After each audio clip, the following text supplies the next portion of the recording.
Assalamualaikum warahmatullahi wabarakatuh.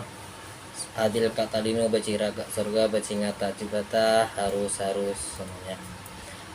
Sebelum saya mempresentasikan pelajaran anti korupsi yang mana saya mengambil sejarah korupsi di Indonesia, yang mana diampu oleh dosen kita, dosen tercinta kita, yaitu Bapak Salman Al-Farisi.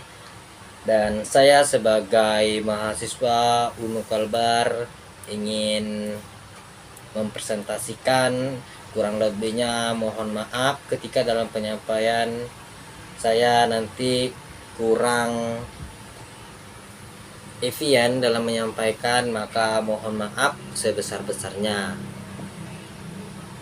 Kita lanjut saja, langsung saja biar tidak memakan waktu lebih banyak. Dan perkenalkan, nama saya Sulaiman, tempat tinggal sekarang di Kota Baru, Jalan Perdamaian, Kuburaya. Baik, kita langsung saja. Sejarah korupsi di Indonesia. Korupsi di Indonesia berkembang secara sistematik. Bagi banyak orang, korupsi bukan lagi merupakan suatu pelanggaran hukum, melainkan sekedar sesuatu kebiasaan. Dalam seluruh penelitian perbandingan korupsi antar negara, Indonesia selalu menempati posisi paling rendah perkembangan korupsi di Indonesia. Juga mendorong pemberantasan korupsi di Indonesia. Namun hingga kini pemberantasan korupsi di Indonesia belum menunjukkan titik terang melihat peningkatan Indonesia dalam perbandingan korupsi negara yang tetap rendah. Hal ini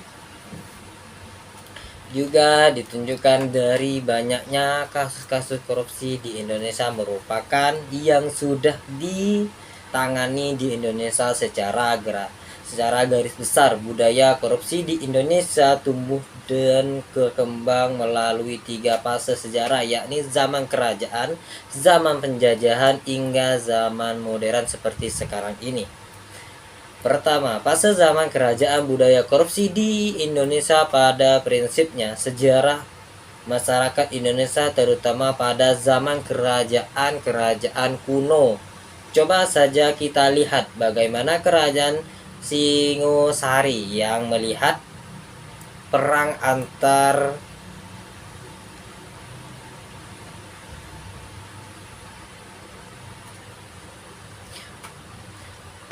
saudara, bahkan hingga 7 turunan saling membalas dendam bersebut kekuasaan. Lalu kerajaan Demak yang diperlihatkan persaingan antara Joko Tingkir dengan Haryo Penangsang. Ada juga kerajaan Benten yang memicu Sultan Haji merebut tahta dan kekuasaan dengan ayahnya sendiri, yaitu Sultan Ageng Tirnoyoso. Ami Rahayu SS. Jejak sejarah korupsi Indonesia,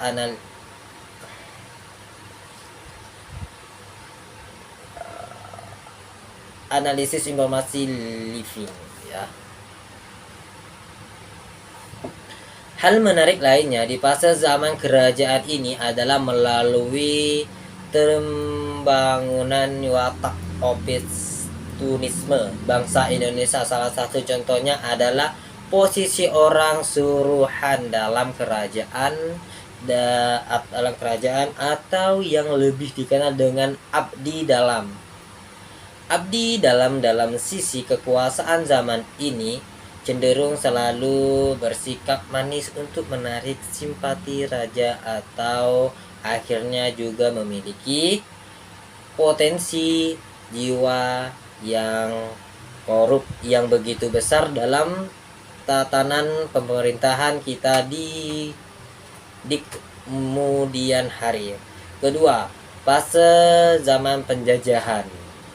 Pada zaman penjajahan, praktek korupsi telah melalui masuk dan meluas di dalam sistem budaya, sosial, dan politik kita. Budaya korupsi telah dibangun oleh para penjajah kolonial, terutama oleh Belanda selama 350 tahun. Yang mana kita dijajah di Indonesia ini selama 350 tahun. Budaya korupsi ini berkembang di kalangan tokoh-tokoh lokal yang sengaja dijadikan badut politik oleh penjajah untuk menjalankan daerah administratif tertentu, semisal Demang, Lurah, Tumenggung, setingkat kabupaten atau provinsi, dan penjabat-penjabat lainnya yang notabene merupakan orang-orang suruhan penjajah.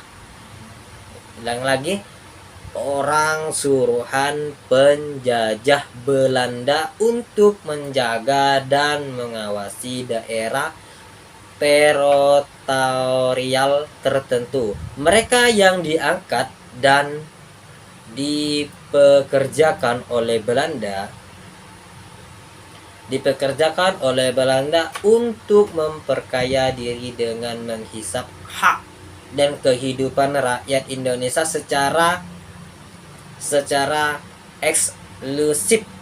Sesungguhnya budaya penjajahan yang mempraktekkan hegemoni dan dominasi ini menjadikan orang-orang Indonesia juga tak segan menindas bangsanya sendiri lewat perilaku dan praktek korupsinya.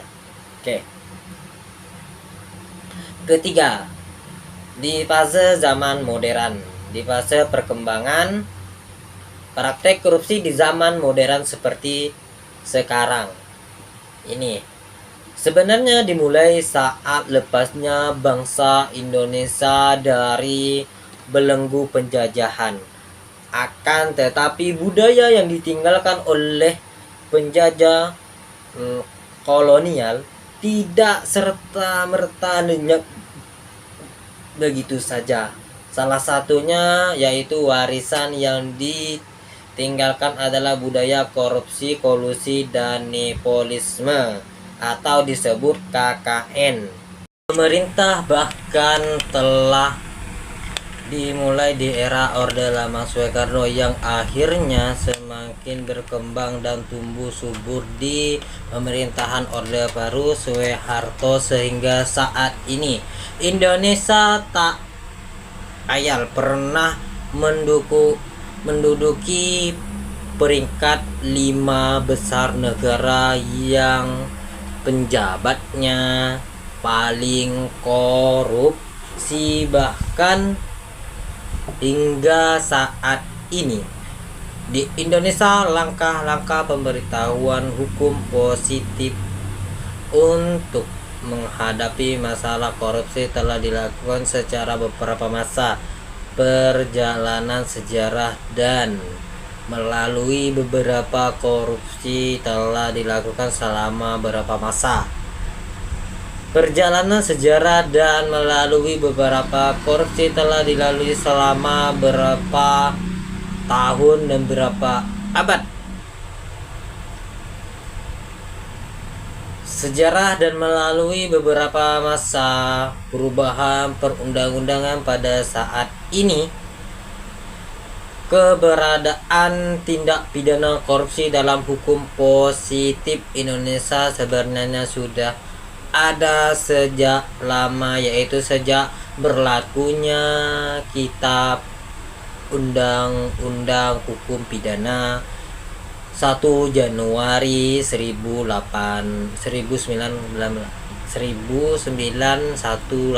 KUHP sebagai suatu kodifikasi dan unifikasi berlakunya di semua golongan di Indonesia sesuai dengan asas konkordasi dan diundangkan selama Stablet 1915 nomor 752 tanggal 16 Oktober 1900. Itulah perundang-undangan yang ditinjau oleh Ekstrumin Hukum Indonesia telah memiliki banyak peraturan perundang-undangan untuk mengatur pemberantasan tindak pidana korupsi, diantaranya ada KUHP dan KPK. Secara subsidi Undang-Undang Nomor 31 Tahun 1999 telah mengatur berbagai aspek yang kiranya dapat menjerat berbagai modus operandi tindak pidana korupsi yang semakin rumit. Dalam undang-undang ini, tindak pidana korupsi telah dirumuskan berbagai tindak pidana formil, penggantian pegawai negeri dalam memperluas perilaku korupsi, tidak dipenisikan hanya kepada orang-orang perorangan tetapi juga pada korporasi. Saksi yang dipergunakan adalah saksi minimum sampai pidana mati seperti yang tercantum dalam pasal 2 dan pasal 3 Undang-Undang tahun 1999 tentang pemberantasan tindak pidana korupsi dan telah pula dilengkapi dengan peraturan sidang pengadilan. Bahkan dalam segi pembuktian telah diterapkan pembuktian terbalik secara pertimbangan dan sebagai kontrol. Perundang-undangan ini dilengkapi dengan pasal 41 pengaturan mengenai peran serta masyarakat, kemudian dipertegas dalam diperluarkannya peraturan pemerintah nomor 71 tahun 2000 tentang tata cara melaksanakan peran serta masyarakat dan pemberian penghargaan dalam penjaga dan pemberantasan tindak pidana korupsi. Selain itu, pengaturan tindak pidana korupsi dilakukan melalui sama dengan dunia internasional. Hal ini dilakukan dengan cara menergai konferensi PBB tentang arti korupsi, memberikan peluang untuk mengembalikan aset-aset para koruptor yang dibawa ke luar negeri. Oke, lanjut. Hukum pidana tentang tindak korupsi yang diatur dalam KUHP dinilai masih sangat lemah. Memang tidak perlu sampai diberlakukan hukuman mati bagi koruptor seperti yang diberlakukan di negara Cina, tetapi untuk tindak pidana korupsi yang merugikan negara dalam jumlah besar seharusnya diberikan hukuman seumur hidup dan tindak remisi atau gerasi agar terjadi efek jerak dan juga sebagai pelajaran bagi penjabat-penjabat baru. Selain hukum yang masih lama, terjadi korupsi di Indonesia juga didukung dengan aparat hukum yang korup melalui dari kepolisian, kerajaan hingga pengadilan. Penyebabnya mudahnya para penjabat yang terjadi kasus korupsi untuk membebaskan diri dari jeratan hukum korupsi sendiri. Para penjabat korupsi untuk membebaskan dirinya yaitu dengan menyuap dirinya biar tidak masuk penjara, sehingga banyak komisi pemberantasan korupsi melibatkan kasus korupsi ke pihak kepolisian menjadi percuma. Bahkan beberapa waktu lalu ada upaya pelemahan KPK oleh instansi hukum lainnya yang takut diselidiki mengenai kasus korupsi di dalamnya. Maka dari itu korupsi di Indonesia ini masih banyak. Kenapa? Karena perundang-undangannya masih dinyatakan lemah. Ketika undang-undangnya lemah, maka korupsi masih berkembang di Indonesia. Kalau seandainya nih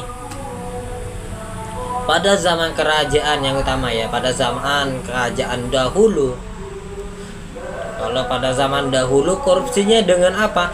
Itu korupsinya dengan merebut jabatan untuk menanam tahta di diri dia menjadi seorang raja atau merebut harta kerajaan yang lain. Itu menyebutkan tindakan pidana korupsi. Makanya di Indonesia di dalam ini selama ini masih terikat dari yang namanya tingkat korupsi karena di zaman kerajaan aja itu sudah ada namanya korupsi dalam merebutkan tahta kerajaan, yang mana tadi ada kerajaan kuno dan ada kerajaan Demak. Itu yang mana ada perebutan, ada yang namanya persaingan, biarpun itu keluarga maupun orang luar maupun orang dalam, seperti itu ya. Dan di fase selanjutnya yaitu di zaman penjajahan atau disebut POC pada itu ya. POC itu sebenarnya itu pedagang ya, yaitu pedagang yang datang dari Belanda dan menjajah Indonesia selama 350 tahun. Di fase itu Indonesia sangat dinyatakan lemah. Kenapa seperti itu? Karena Indonesia tadi karena oleh Belanda, Indonesia dinyatakan suruh kerja namun tidak diupah, upahnya diambil sendiri. Itu nggak tahu ya sejarahnya, kita belum sampai di mana. POC dulu itu nih, jelaskan sejelasnya. POC dulu datang ke Indonesia itu memberikan pekerjaan ke Indonesia atau ke warga Ibu Pertiwi Indonesia ya, kepada orang yang ada di Indonesia ini untuk berdagang dan membeli rempah-rempah dan diperkerjakan seperti petani menanam padi dan membangun jalan sebagainya. Namun di dalam itu tidak ada yang namanya upah, maka disebut juga itu korupsi karena memberikan orang pekerjaan namun tidak bayar. Itu namanya juga disebut korupsi. Makanya udah ditanamkan dari dulu korupsi di Indonesia ini, maka sampai sekarang Indonesia emang darurat korupsi karena udah zamannya ada zaman ke zaman seperti itu. Dan di zamannya Belanda itu sampai 350 tahun loh, sedangkan Indonesia baru merdeka baru 79 tahun dan mau hampir ke 80 tahun merdeka. Itu Indonesia masih baru karena Belanda aja sudah 350 tahun. Itu begitu lamanya kita dijajah dan diajarkan korupsi di situ. Oke. Dan di zaman sekarang juga ada. Sejaknya zamannya Soeharto pada Orde Lama dan Orde Baru Soeharto.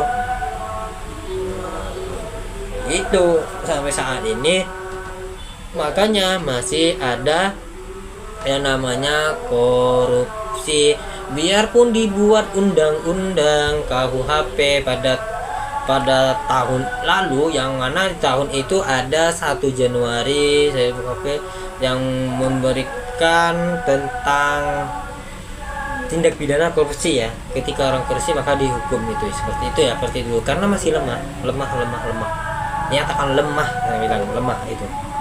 Makanya korupsi sampai saat ini perundang-undangannya sebagai masih dinyatakan lemah, biarpun menciptakan KPK. Padahal pada tahun ini, pada modern ini, kita udah punya Kapolri, udah punya Jaksa Agung, udah punya peradilan, udah punya KPK untuk memberantas korupsi ini. Namun korupsi ini masih belum bisa diatasi oleh Indonesia. Maka Indonesia itu dinyatakan sangat lemah. Saya bilang Indonesia itu sangat lemah dalam menangani korupsi. Makanya korupsi di Indonesia ini terus berkembang. Tidak mungkin dia penjara, kecuali dia seandainya gini, ketika sudah nampak korupsi, uang dananya tidak tahu kemana, maka itu sudah jelas dinyatakan korupsi dan langsung dikeluarkan pidana dan obut asetnya dan hukum mati. Maka itu mempunyai efek jerak kepada masyarakat Indonesia. Kalau masalah tentang HAM, ketika bunuh diri, HAM-nya dari mana? Karena dia sudah mengambil hak orang, seperti itu ya. Oke, yang mana tadi korupsi di pada tahun pertama di Orde Lama dan Orde Baru itu telah disampaikan korupsi saat ini tidak bisa diatasi dengan semaksimal mungkin.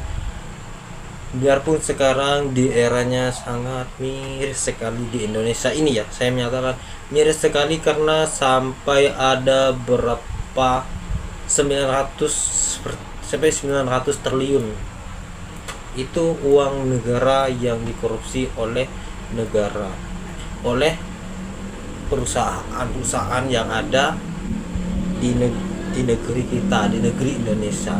Makanya saya mengatakan ini sangatlah miris, sangatlah, pokoknya saya khawatir di suatu nanti Indonesia akan seperti ini terus. Ketika Indonesia seperti ini terus, maka dinyatakan Indonesia yang gagal merdeka. Saya mengatakan itu kenapa? Karena Indonesia ini masih belum bisa mengatasi yang namanya korupsi, maka itu namanya gagal. Indonesia masih dijajah oleh orang Indonesia sendiri, bukan jajah oleh orang negeri tadi, Belanda maupun Jepang juga. Jepang juga menjajah Indonesia, tapi Jepang mengajarkan kita untuk bekerja keras untuk kemerdekaan. Tetapi kalau Belanda emang disuruh kerja kita seperti itu. Makanya selama ini kalau Indonesia itu masih banyak warganya miskin. Saya mendengarkan suatu podcast dari Hotman Paris, ada 1098 penduduk di Indonesia yang masih miskin, tidak bisa menyewa pengacara, kata Hotman Paris seperti itu. Kenapa? Karena dinyatakan miskin, masih banyak orang yang korupsi. Seandainya korupsi itu emang dikerjakan, emang terus diperlakukan, atau Indonesia tidak dikasih ruang, maka korupsi di Indonesia tidak akan ada dan Indonesia bisa dinyatakan maju perkembangan dari teknologi, SDM-nya dan pendidikannya, maka berkembang pesat. Cuman ketika Indonesia ini masih dalam keadaan seperti ini, masih banyak korupsinya, maka di Indonesia masih negara berkembang. Biarpun sebesar apapun negaranya, seperti Indonesia ini negara terbesar nomor 3, namun kalau masih banyak orang yang korupsi, maka tidak bisa, maka masih dinyatakan negara yang berkembang seperti ini. Kalau tidak maju ya masih menurun SDM-nya seperti itu. Coba kita belajar dari perjalanan kita sendiri, berjalan dengan kehidupan kita sendiri, jangan pernah memberikan ruang. Dan ketika orang itu taat pada Tuhan, sedangkan di undang-undang di Pancasila kita diajarkan diajarkan mana satu ketuhanan yang Maha Esa. Ketika orang yang taat kepada ketuhanan yang Maha Esa, maka dia takutlah kepada Tuhan dan takutlah dia melakukan hal-hal yang dilarang oleh Tuhan, seperti tindak pidana korupsi, yang mana setiap agama itu melarang kita tentang melakukan tindak pidana korupsi. Kalau kalian belum taat kepada Tuhan, maka kalian masih bisa melakukan korupsi. Ketika kalian takut kepada Tuhan, takut kepada Sang Pencipta, maka kalian takutlah korupsi. Maka korupsi itu adalah tindak pidana yang sangat kejam. Bisa kamu dinyatakan yang paling kejam, yang merampas asetnya negara atau merampas asetnya masyarakat. Sebenarnya hasil korupsi itu bisa dibangun untuk negara, persekolahan, jalan, dan permukiman warga. Maka kalau korupsi ini, maka tidak ada perjalanan, tidak ada pembangunan, maka pendidikan SDM semuanya rendah. Makanya di Indonesia ini masih banyak sekolah-sekolah yang masih layak, yang masih kurang layak, karena dari tadi korupsi masih banyak berkembang. Kalau seandainya korupsi tidak berkembang atau korupsi tidak ada di Indonesia, maka Indonesia bisa dinyatakan laju dalam teknologi dan sebagainya. Mungkin hanya ini sampaian dari saya. Mohon maaf tidak ada batasnya apabila ada kata-kata dan penyampaian kita yang kurang kenan di hati kalian semua. Saya hanya menyelesaikan tugas ini dan saya mengikuti buku acuan dari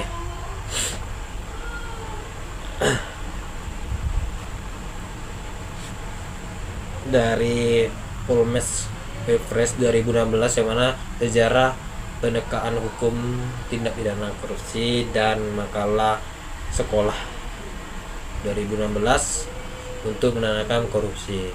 Mungkin akhirul, assalamualaikum warahmatullahi wabarakatuh.